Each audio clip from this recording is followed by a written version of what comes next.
Hey, happy Saturday. My name is Stacey Leanne. I love makeup, I love true stories, and I am a huge horror fan. So if that sounds like you, maybe give me a like, give me a subscribe, share the video, help a girl out. This week we are talking about the true story behind Open Water. Now, Open Water was released in 2003.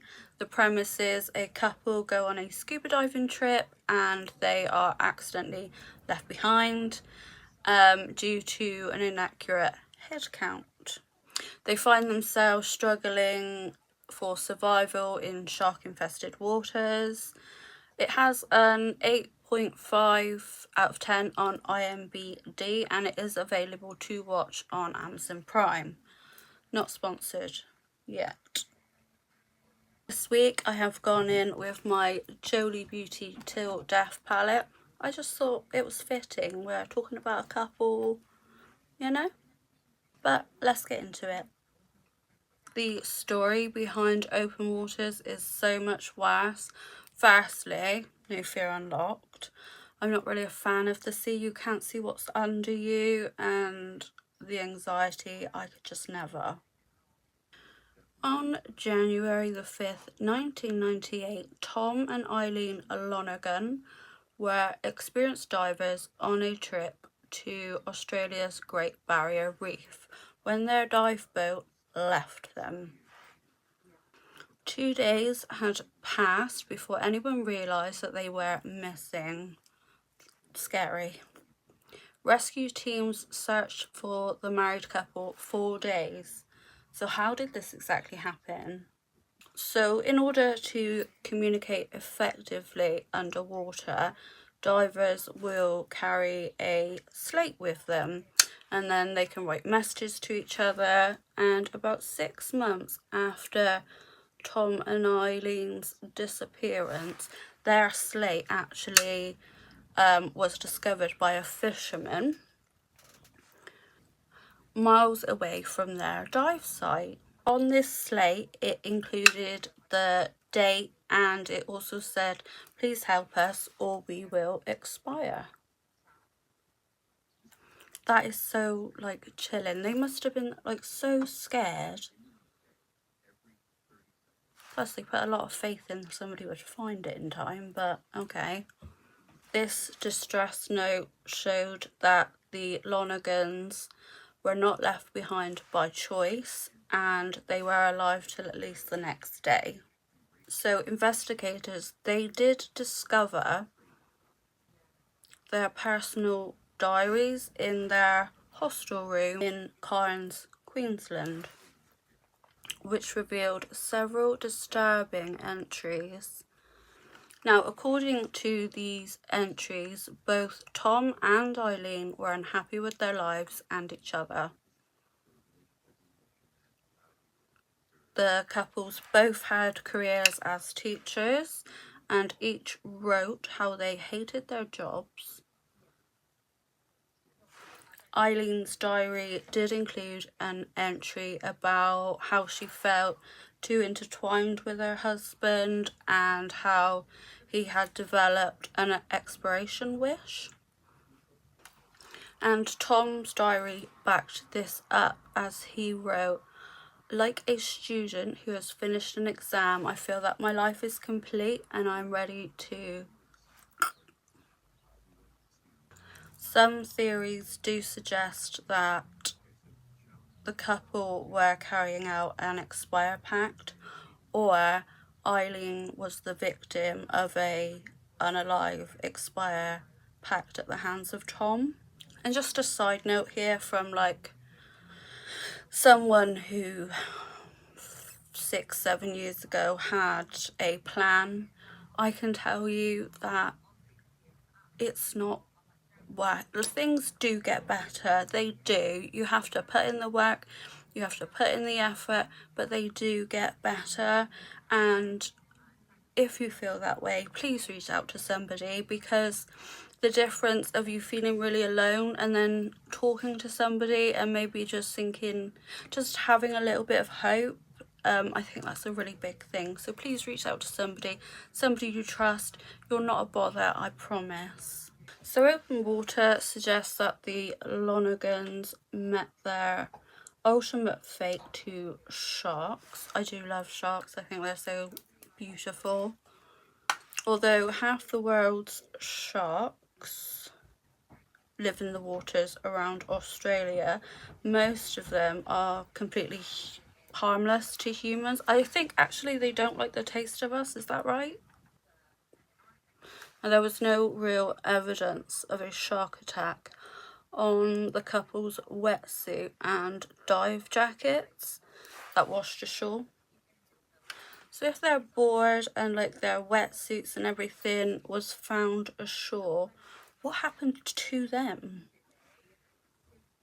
One Australian diver did believe that they were eaten by tiger sharks, and that would explain, you know, why they were never found.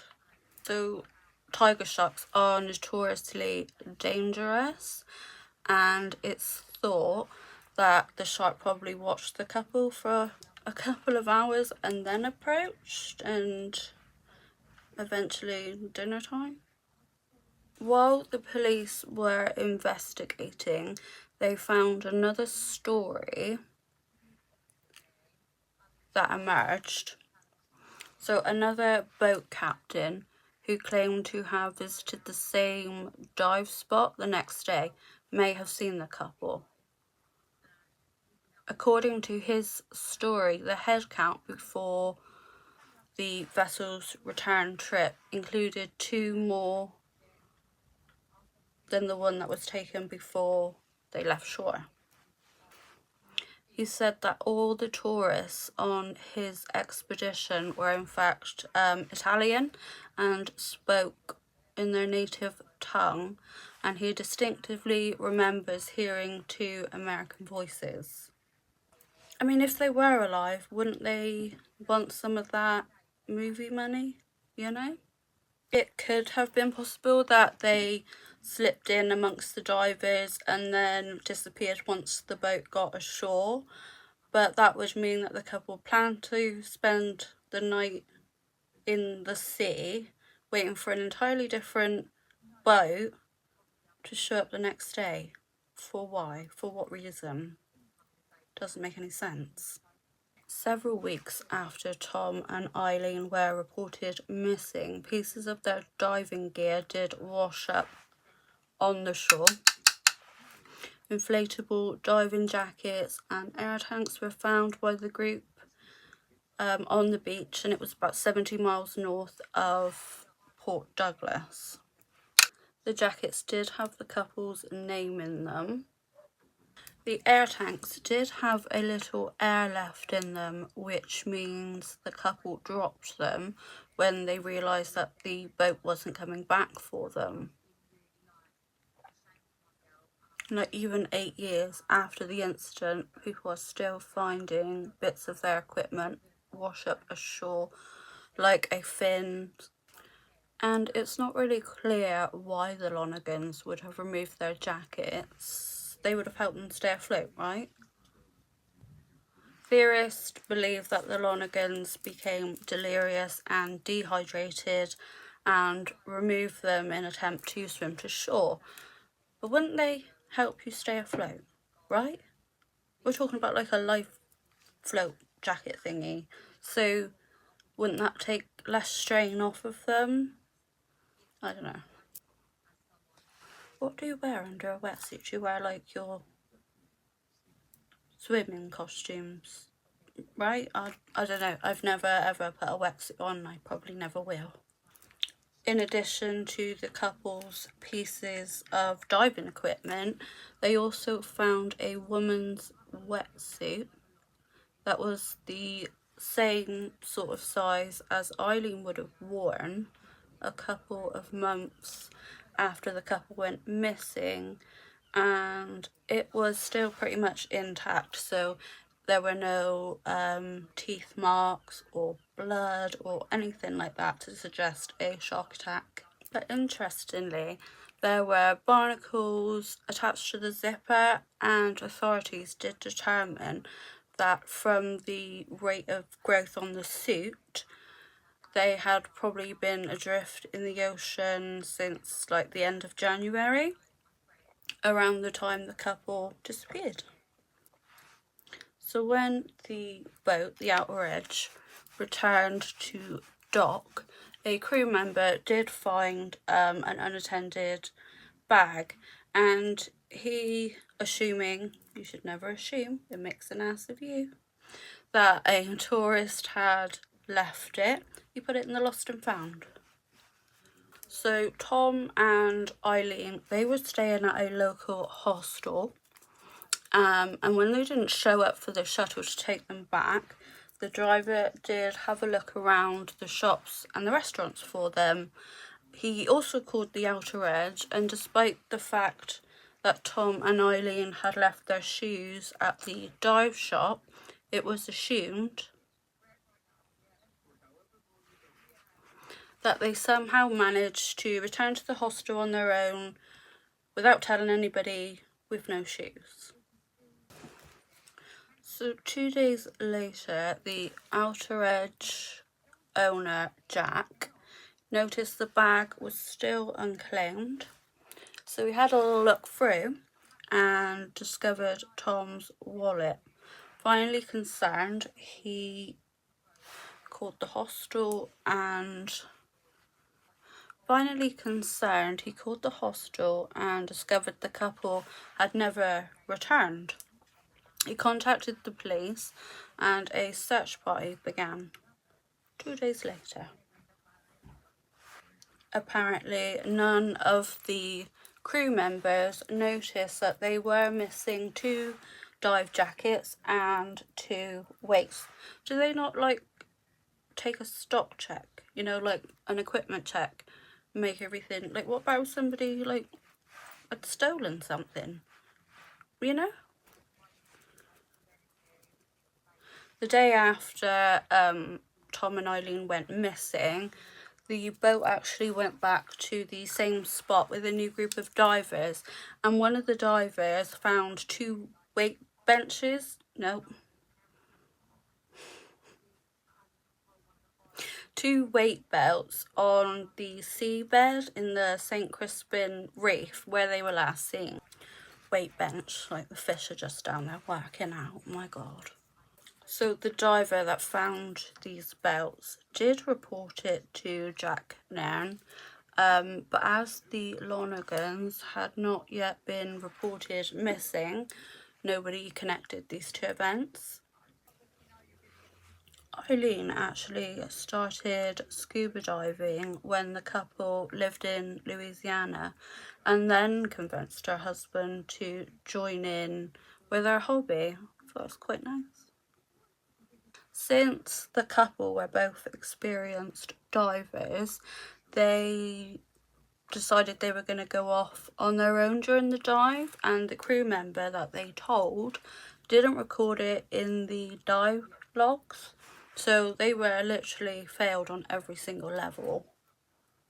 It is standard practice to take a head count of everyone participating, so all are accounted for before the boat heads back to shore. In this case of the Lonergans, however, during head count, things became confused when 2 people jumped back in the water, and then it was assumed that they were the missing 2. Does that make sense?